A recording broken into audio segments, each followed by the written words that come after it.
Cigarette पीना स्वास्थ्य के लिए हानिकारक है, लेकिन कभी कभी यह ग्लोबल राजनीति के लिए भी ख़तरनाक हो सकता है। ईरान में अयातुल्ला ख़ामेनी के पोस्टर से सिगरेट जला रही लड़कियों ने ग्लोबल सियासत में एक नई हलचल पैदा कर दी है। पिछले 15 दिन हो चुके हैं ईरान में महंगाई के खिलाफ हिंसक प्रदर्शन जारी हुए हैं। पहले चर्चा इस बात पर करते हैं कि महंगाई तो ईरान में बहुत दिनों से है, लेकिन आखिरकार प्रदर्शनों ने इतना हिंसक रूप क्यों ले लिया है। अगर मौजूदा ईरान की बात करें तो इस समय ईरान की मुद्रा अमेरिकन डॉलर के मुकाबले इस कदर गिर चुकी है कि इसे आप एक उदाहरण से समझ सकते हैं।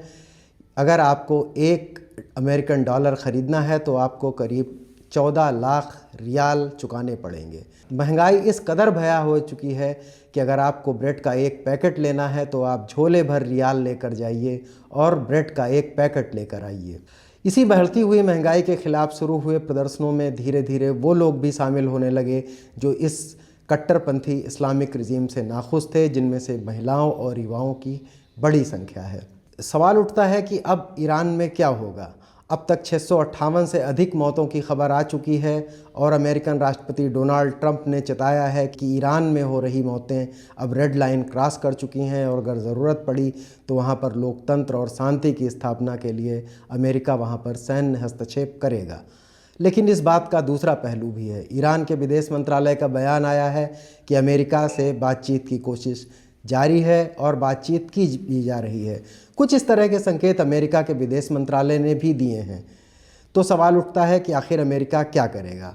अमेरिका के पास फ़िलहाल इस मसले पर दो विकल्प हैं। पहला विकल्प ये है कि वो वहाँ के अयातुल्ला ख़ामेनी की सरकार को पलट दे और वहाँ पर एक दूसरा शासन, लोकतांत्रिक शासन स्थापित करे। लेकिन इसमें मुश्किल ये है कि ईरान के सुप्रीम लीडर अयातुल्ला ख़ामेनी के मुकाबले उसके पास ऐसा कोई नेता नहीं है जो ईरान में स्वीकार्य हो।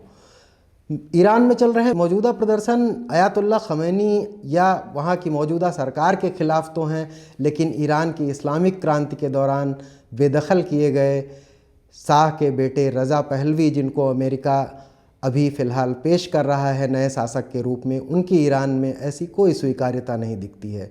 सामरिक विशेषज्ञ मानते हैं कि अमेरिका तमाम प्रयास भी करे तो भी रज़ा पहलवी को वहाँ पर स्थापित कर पाना बहुत मुश्किल होगा और ये अभी बहुत दूर की कौड़ी है। दूसरा विकल्प अमेरिका के पास ये है कि अभी जो दोनों देशों के विदेश मंत्रालय एक कूटनैतिक तौर पर यह कह रहे हैं कि वहाँ पर बातचीत चल रही है और ईरान अमेरिका से बातचीत करने के लिए गिड़गिड़ा रहा है। इसके निहितार्थ ये निकाले जा रहे हैं कि हो सकता है इसी हिंसक प्रदर्शनों के बहाने अमेरिका ईरान पर दबाव बनाए और जाहिर है वो दबाव तेल को लेकर ही होगा। फारस की खाड़ी तेल का बहुत विशाल भंडार है और कहा जाता है कि पूरी दुनिया के कच्चे तेल का 9% फारस की खाड़ी में दबा हुआ है। अब अगर ऐसे में अयातुल्ला ख़ामेनी और ईरान की सरकार झुकती है और वो ईरान से तेल को लेकर, उनके संयंत्र लगाने को लेकर कुछ समझौता करती है तो अमेरिका सैन्य हस्तक्षेप जैसे विकल्प पीछे छोड़ सकता है और वहाँ पर ईरान को एक सेफ पैसेज दे सकता है। खैर, ये तो भी अभी क्या होगा कहा नहीं जा सकता है। लेकिन एक बार की ये मान लेते हैं कि अगर अमेरिका वहाँ पर अमेरिका या पश्चिमी देशों के समर्थन या वहाँ के हिंसक प्रदर्शनों के बदौलत वहाँ की इस्लामिक रिजीम पलट जाती है, अयातुल्ला ख़ामेनी का शासन समाप्त होता है, तो क्या होगा? होगा ये कि मिडिल ईस्ट की राजनीति, जो कि हमेशा संघर्षों से भरी रही है, उसका स्वरूप पूरी तरह से बदल जाएगा। वहाँ होगा ये कि अभी मिडिल ईस्ट की राजनीति का केंद्र बिंदु फ़लस्तीन और इज़राइल का संघर्ष है और फ़लस्तीन के लिए जो भी सशस्त्र संगठन काम कर रहे हैं उनका सबसे बड़ा मददगार ईरान है और उसके मुख्य नेतृत्वकर्ता अयातुल्ला ख़ामेनी हैं।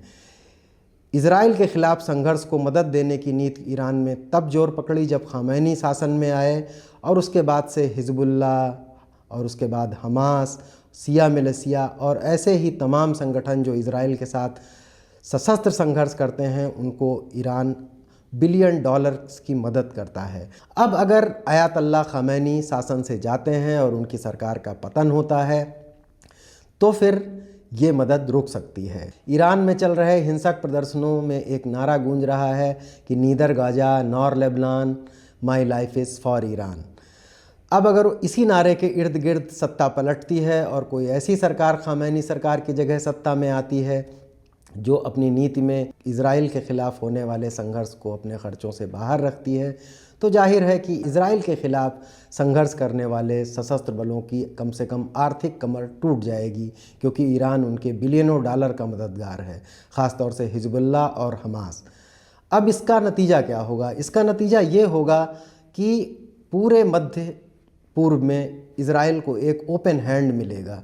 इज़राइल को जो भी सैन्य हस्तक्षेप या सैन्य विरोध झेलना पड़ता है उसमें बहुत कमी आएगी और इज़राइल को एक तरह से इस क्षेत्र में बढ़त हासिल हो जाएगी। और कुछ सामरिक विशेषज्ञ और इस्लामिक जानकार ये मानते हैं कि जिस ग्रेटर इज़राइल की बात की जाती है उसकी दिशा में ये एक पहला कदम भी हो सकता है।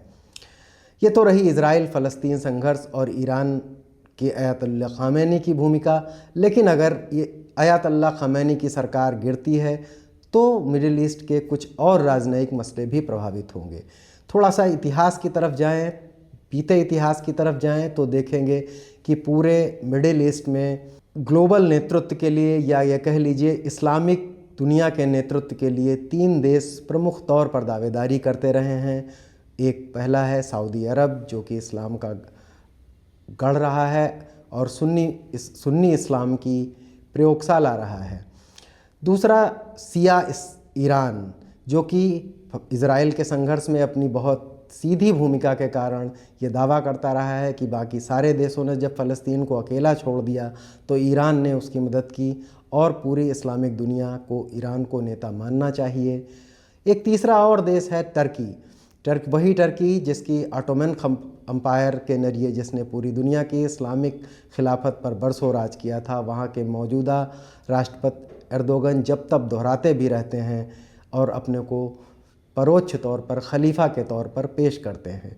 लेकिन अगर ईरान की शिया सत्ता और वहाँ के शिया धर्मतंत्र का पतन होता है तो जाहिर तौर पर ईरान उस दावेदारी से पीछे हट जाएगा या उसकी दावेदारी कमज़ोर पड़ जाएगी, और जो कि ईरान के साथ साथ पूरे शिया मुस्लिम नेतृत्व के लिए भी झटका होगी, क्योंकि अभी से कुछ दिन पहले सीरिया में एक शिया शासक असद को देश छोड़कर भागना पड़ा था। अब्दुल सरा, जो कि सुन्नी हैं, वो वहाँ पर अमेरिका की मदद से इस राष्ट्रपति बने हैं।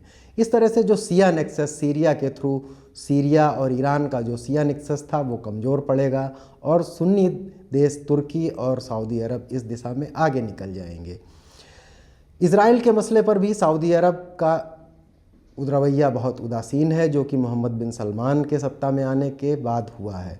वो इस मसले पर बहुत आक्रामक नहीं रहते हैं और करीब करीब उनकी भूमिका तटस्थ है। सीरिया के मसले पर तुर्की की भूमिका भी बहुत संदेहास्पद रही थी और ईरान खुद उन पर आरोप लगाता रहा था कि वो गाहे बगाहे अमेरिका की मदद कर वहाँ पर असद सरकार को पलट रहा है। यानी कि जाहिर है कि मध्य पूर्व में अगर वहाँ पर ईरान में शिया रिपब्लिक का पतन होता है तो वहाँ पर शिया सुन्नी तनाव भी एक नया रंग लेगा और वहाँ के इलाके में एक नए टेंशन की जन्म होगी और पूरे मिडिल ईस्ट की राजनीति में जो अरब राष्ट्रवाद, ईरान और तुर्की की लड़ाई है वो एक नया रंग ले सकती है। क्या होगा अभी तो ये कुछ नहीं कहा जा सकता है, लेकिन ईरान में जो भी होगा वहाँ की महिलाओं, वहाँ के युवाओं और लोगों के भविष्य का फैसला ही नहीं होगा, बल्कि अगर तेहरान में होने वाली घटनाएं ग्लोबल राजनीति को भी बहुत गहरे तक प्रभावित करेंगी। तो इसके लिए इंतज़ार करते हैं, देखते हैं होता क्या है। अनुराग अड्डा पर हम फिर मिलेंगे अगले एपिसोड के साथ। तब तक के लिए बहुत बहुत धन्यवाद।